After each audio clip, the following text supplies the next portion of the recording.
Hello, my name is Dana McCarty, and I'm going to spend a few minutes discussing our study, Use of a Midliner Positioning System for Prevention of Dolichocephaly in Preterm Infants.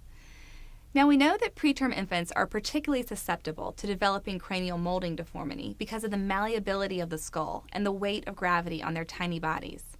And head shape isn't just important for cosmetic reasons, but having a round head is essential for developing symmetric motor skills in the first year of life. Because of this, there are so many different positioning devices available that are designed to reduce head flattening in hospitalized infants, but we have very little evidence about the effectiveness of these products. So we wanted to know if the Tortal Midliner, which is a soft, flexible beanie cap with foam rolls, was effective in preventing cranial molding deformity, specifically dolichocephaly, which is a type of cranial molding deformity that's characterized by bilateral flattening of the lateral skull. The study took place in the neonatal intensive care unit at Duke Children's Hospital, and our main outcome measure for the study was the cranial index, or the ratio of width over length of the head.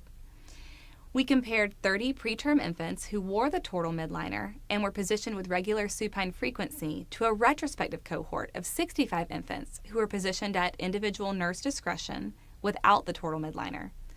We also collected various demographic variables like gestational age and birth weight and other comorbidities to see if we could figure out potential risk factors for developing dolichocephaly. The average cranial index measures for the retrospective group who did not use the Tortal Midliner or positioning protocol decreased over time, indicating that their heads became more and more narrow. In comparison, the midliner group had the same average cranial index measures at the beginning and the end of the study period, which indicates stability in head shape over time. Also, none of the demographic factors in either group were associated with the development of dolichocephaly.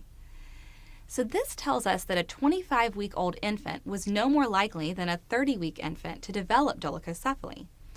So unlike previous thoughts about prematurity being the greatest predictor of dolichocephaly, it's actually the infant's unnatural environment and how we position the infant that is likely to have a greater impact on head shape.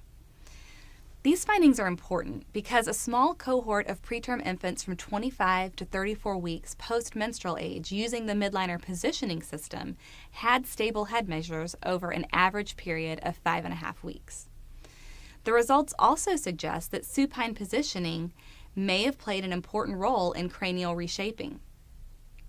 We know from our previous work that if an infant has dolichocephaly at 32 to 34 weeks post-menstrual age, that they're more likely to be referred for outpatient physical therapy services by the time they're 3 to 4 months corrected age. So there are definitely long-term benefits for preventing dolichocephaly during hospitalization. Future studies should take a look at larger groups of infants and use randomization to confirm our findings with the midliner positioning system. And we should also work to establish optimal supine frequency to prevent dolichocephaly in preterm infants.